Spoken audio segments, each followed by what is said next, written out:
Party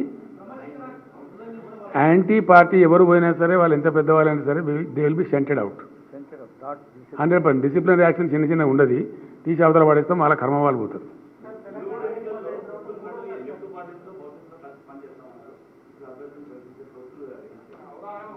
మీకు list release చేసిన తర్వాత ఇంకా చర్చ ఏముందండి? నేను ఏమంటున్నాను, చర్చ ఏముంది చెప్పండి. आप 3 सवाल पूछ चुके हैं, अभी क्या पूछेंगे?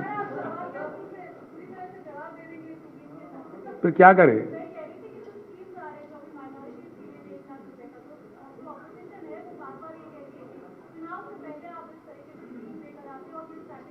क्यों नहीं करेंगे ये चुनाव से पहले?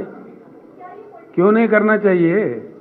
हम कोई नहीं, सुनिए ना मेरा बात का, आपका बात समझ गया मैं. हम कोई मठ तोड़ी है, मारे సన్యాసుల మఠం కాదు కదనమ్మా. రాజకీయ పార్టీ తప్పకుండా till the last minute we will avail all the facility which is available. రాజకీయాలు ఉన్నప్పుడు ఓట్లు రావాలని కోరుకుంటాం, కానీ వద్దనుకుంటామా మేము ఎవరన్నా?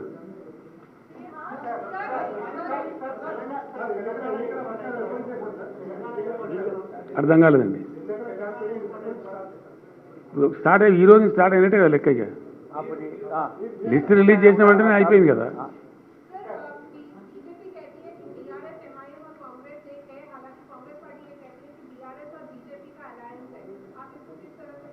दोनों को पागल समझते हम लोग. ऐसा बोलने का क्या मतलब है? कोई मतलब बनता क्या? अब शरद पवार जीते, नहीं सुनिए, महाराष्ट्र में शरद पवार जीते, वो कांग्रेस से अलायंस में थे. मैं जैसा महाराष्ट्र में चले गया तो कहने लगा कि आप बीजेपी के बी टीम है, लेकिन 15 दिन के अंदर वो सीधे घुस गया बीजेपी में, सरकार में. अब ऐसे लोगों से क्या कहेंगे? इसलिए भी ट्रीट देम एज पागल. నేను భరించిన ఇదే హరీష్ రావు గారు, ఇదే సంతోష్ రావు గారు అనేక కుట్రలు చేసినా కూడా భరించిన. నా మీద ఓపెన్గా మీడియా మిత్రులందరితో రకరకాల మాటలు చెప్తే కూడా నేను భరించిన. నా పర్సనల్ అటాక్కి నేను ఎప్పుడు కూడా వాళ్ళను ఇంతవరకు పేరు పెట్టి పిలవలేదు, మాట్లాడలేదు. ఫస్ట్ టైం చెప్తున్నా. నేను ఎందుకోసం చెప్తున్నా, కేసీఆర్ గారికి ఈ వయసులో సిబిఐ ఎంక్వైరీ ఏందండి? ఎందుకోసం ఆ కర్మ పట్టింది? ఎందుకు భరించాలి? ఇటువంటి వాళ్ళని చూస్తూ ఎందుకోసం ప్రొటెక్ట్ చేసుకోవాలి?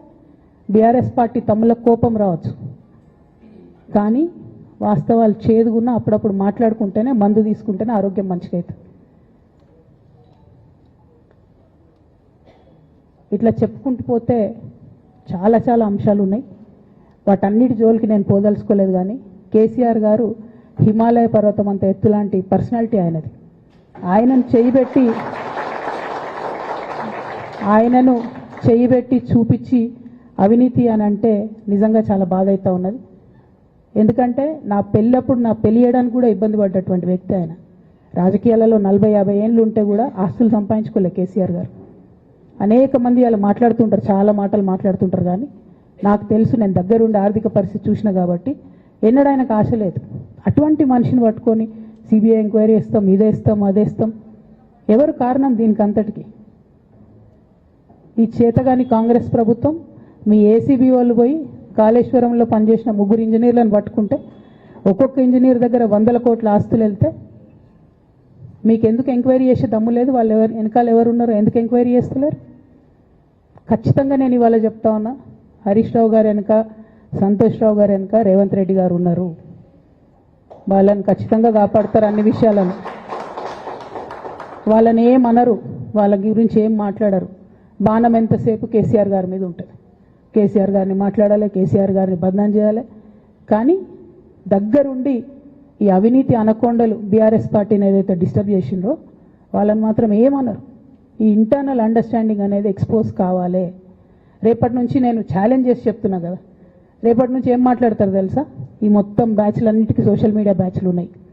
వీళ్ళందరికీ బాగా చాలా చాలా బ్యాచ్లు ఉన్నాయి. వాళ్ళంతా రేపటి నుంచి ఏమంటారు? నన్ను ఒకళ్ళు బీజేపీ ఆపరేట్ చేస్తుందంటారు, ఒకళ్ళు కాంగ్రెస్ ఆపరేట్ చేస్తుందంటారు, ఒకళ్ళు రేవంత్ రెడ్డి చెప్తే మాట్లాడుతుందంటారు, ఇంకోళ్ళు బండి సంజయ్ చెప్తే మాట్లాడుతుందంటారు. ఖబర్దార్ బిడ్డ, నేను ఎవరు చెప్తే ఆడేటటువంటి తోలుబొమ్మని కాదు. నాది నాది నాది నాది కేసీఆర్ బ్లడ్, నాది తెలంగాణ బ్లడ్. ఇండిపెండెంట్గా నేను అనుకున్న విషయాన్ని చెప్తున్నాను. దానికి పొలిటికల్గా ఇబ్బంది అయినా, కష్టమైనా, నష్టమైనా నేనే భరిస్తా. కానీ దేవుళ్ళ లాంటి మా నాన్నను ఇవాళ సిబిఐ ఎంక్వైరీ చేసిండ్రంటే కడుపు రగులుకపోతా ఉంది ఒక బిడ్డగా. అందుకే చెప్తున్నా, ఇన్ని రోజులు చెప్పలే. ఆ మధ్యలో పోయినసారి నా కొడుకు గ్రాడ్యుయేట్ అయినప్పుడు వచ్చినప్పుడు నేను మా నాన్నకు రాసుకున్న లెటర్ లీక్ చేస్తే కూడా ఆ 70, 80, 90 రోజుల నాకు నరకం చూపిస్తున్నారు. ప్రతిరోజు సోషల్ మీడియాలో ఇష్టం వచ్చినట్టు రాపిస్తున్నారు. ఎప్పుడు వీళ్ళ పేర్లు తీసుకోలే, ఇష్టం వచ్చినట్టు ప్రెస్ వాళ్ళకు మాట్లాడుతూ చాలా విషయాలు చెప్తున్నారు. ఎప్పుడు వాళ్ళ పేర్లు తీసుకోలే. ఇలా తీసుకుంటున్నా, ఎందుకంటే విషయం నాది కాదు, ఇది తెలంగాణ పరువు ప్రతిష్టకు సంబంధించిన విషయం. ఇలా దేశంలో ఏ మూలకు పోయినా ఎక్కడికి పోయినా కేసీఆర్ అంటే ఒక మహానాయకుడు, త్యాగం చేసిన నాయకుడు అని చెప్పి మాట్లాడతారు. రేపటి నుంచి ఏం మాట్లాడతారు? సిబిఐ ఎంక్వైరీ చేస్తే ఏం మాట్లాడతారు? కేసీఆర్ అంటే సిబిఐ కేసు అంటారు. మా నాన్న పరువు పోతే నాకా బాధ, మీకా? మీకు పైసలు కావాలి కదా, మీకు పేరుతోనేం పని?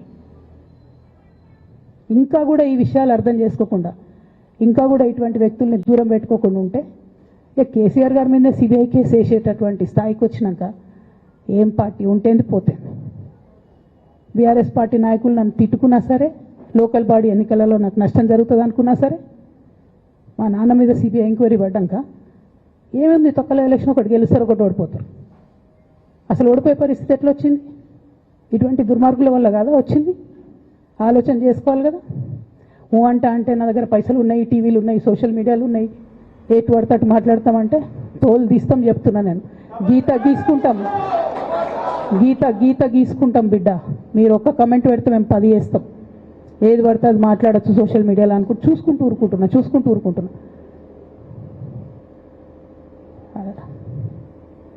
పెద్ద సార్ దగ్గరకు వచ్చినాక ఇక కాంప్రమైజ్ అయ్యేది ఏం లేదు. ఘోష్ కమిషన్ వేసిన రోజే నేను చెప్పిన, ఎందుకు రియాక్ట్ కాలేదు పార్టీ అని అడిగిన ఆ రోజునే. నిన్న సిబిఐ ఎంక్వైరీ వేస్తున్నా అని రేవంత్ రెడ్డి గారు అసెంబ్లీలో చెప్తే తెలంగాణ బంద్ కాలియద్దా, బగ్గుమనొద్దా తెలంగాణ? ఎట్లా మాట్లాడతారు? నిజంగానే మనిషి అవినీతి అయితే, నిజంగానే మనిషి డబ్బులు తినోడైతే వేరు మాట. ఆయనకు తిండి మీద కూడా ధ్యాస ఉండదా బాబు? తెలంగాణ అదే పిచ్చి. అట్లాంటి మనిషిని పట్టుకొని ఇవాళ ఏది పడితే అది మాట్లాడితే కూడా రియాక్ట్ కాకపోవడం చాలా దారుణం, చాలా దారుణం. నేను దీన్ని తీవ్రంగా ఖండిస్తున్నా.